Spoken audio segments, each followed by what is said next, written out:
Yes, Kenya. Tamu sana, tamu sana, tamu sana, yes. This afternoon, Raila Odinga led the Azimio Brigade in holding a very successful political rally in Machakos County. This was a well-attended rally, and based on attendance, we can say this was a very successful political rally. In this video, as usual, I want to highlight on some observations I made from that rally. Before doing that, if you are watching us but you have not yet subscribed, subscribe, give this video a like. Yes, the rally was in Mavoko constituency, Machakos County. The area member of parliament is Patrick Machakos. 2 days earlier, thus on Wednesday, Patrick Machakos had made it very clear to Kenyans that he will lead Wiper members of parliament to State House. And today, he was allegedly hosting an Azimio rally. Wavinya Ndeti, the governor, and her deputy gave the rally a wide berth. And when Kalonzo Musyoka stood to speak, Kalonzo defended Wavinya Ndeti that wako imara kwa Azimio. Let truth be said, Azimio should not be tolerating these confused leaders, these half-hearted leaders. It's either you are with Azimio or not. By Azimio entertaining these leaders are just causing confusion in Azimio. Because now, Patrick Machakos, just 2 days earlier, was saying he was to lead Wiper to State House. Today, he was the one hosting an Azimio rally. That only brews confusion. Azimio should be brave enough to put its house in order. Let Azimio cut links with all these half-hearted leaders. And just as I've been saying here, it's better for Azimio to be seen to be building from scratch than actually creating an impression that they are up here only later for these leaders to join William Ruto. It's better Azimio, as it gains momentum, it should cut links with all these leaders. Let Azimio be seen to be building from scratch. That will help it in actually growing strong and stronger. And I'm saying that because if you borrow a leaf from what happened with the Nyanza leaders, it's a fact Raila Odinga was gaining popularity against William Ruto. In fact, Raila was turning the tides against William Ruto. So Ruto played it very smart and actually pulled a surprise by removing a very good chunk of leaders supporting Raila Odinga. That slowed a bit Raila's popularity rise. So to avoid that in future, let Azimio cut links with all these leaders early enough so that they can be seen to be building from scratch. So that as time goes by, Ruto cannot surprise them again by parading some leaders as defecting. Let Azimio tell his supporters they have all defected. So even if they'll be seen at State House, that will not be news. And also from that rally, the mere fact that Kenyans in Machakos turned out in their thousands to listen to Raila and Kalonzo Musyoka and Azimio leaders confirms that a good majority of Kenyans are very much dissatisfied with William Ruto's government. And they are yearning for a leader who will liberate them from a William Ruto's government. That can explain that kind of high attendance that we saw today. Kenyans are dissatisfied with Ruto's government. Kenyans are desperate.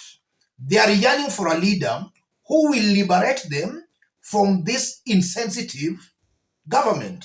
That's also something that came out very, very clearly.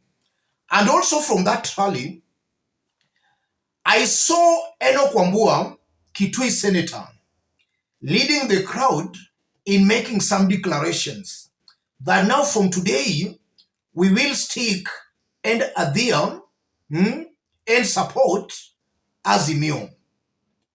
And the crowd actually was chanting after him. That was a very good political strategy on the part of the senator, in that the senator was evoking emotions amongst the people. The people themselves were taking an oath to remain firm in Azimio. So on that, that was also a good strategy by Enoch Wambua. And also one thing that I also realized going forward, Azimio leaders should identify leaders who are sharpshooters, who are very straight and to the point, leaders who are not playing it safe. Leaders who are not playing it safe. And maybe it's high time the likes of Junet Mohammed should now be called in. You know, Junet Mohammed has got away with words in that he's very straight and to the point. We need leaders such as Junet because they just add the spice that any political rally needs. As of now, the elected leaders, in my honest opinion, are not sharpshooting. Azimio should identify sharpshooting leaders, leaders such as Junet. They should identify such leaders or speakers such as Gaucho or Kanga, such kind of speakers. They have got a way of actually causing, evoking emotions amongst the people. And also, if you look what happened on the part of Jubilee today, Jubilee, as Azimio was holding its rally in Machakos, some leaders in Jubilee were allegedly removing Jeremiah Kioni and David Morabe. And I believe that was a strategy by William Samoei Ruto. Ruto wanted to steal the show from that Azimio's rally. And this is why I've always maintained here that Ruto is a very predictable politician. If you look at William Ruto's plan, he wants to rival Azimio's rallies. Anytime Azimio has a rally, Ruto also wants to be doing something that steals the show from Azimio. As Raila was rising, Ruto called some leaders, some Nyanza leaders, to State House. Today, Raila was having that rally in Machakos. You are seeing Jubilee allegedly expelling, which maybe I think they will not succeed. You are seeing Jubilee allegedly expelling Jeremiah Kioni and David Murabi. That was just a way of stealing the show from Azimio. On Sunday, Raila Odinga will be in Busia. On Monday, he will be in Kisii. And then in the course of the week, preferably, on Friday, he will be in Kisumu. And if you look at the rallies, I'm seeing an Azimio brigade that is now planning more rallies, which is very good, because I personally believe again that Ruto should not be given time to actually plan a counter strategy. These rallies should be more frequent and consistent, because that's the only way Raila and his team can actually incite the ground against this government that is very insensitive. And it's actually a fact, Ruto's government is very insensitive to the plight of Kenyans. It's a government clearly not delivering. So Azimio should take advantage of that, and they should move with speed in making sure they actually tilt the scales against William Ruto. After doing that, they can now just maintain that till maybe the next election, or till maybe when they'll succeed in whatever maybe they want to do.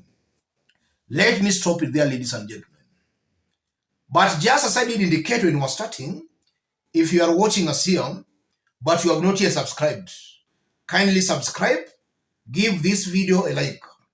To our fans and subscribers here, I'm very much humble, very grateful for the kind of support you're giving me here. Any other person who wants to support us, I've pinned my number on the comment section. Contact me through the number or feel free to channel your support to the number. Let's meet in our next analysis. Thank you.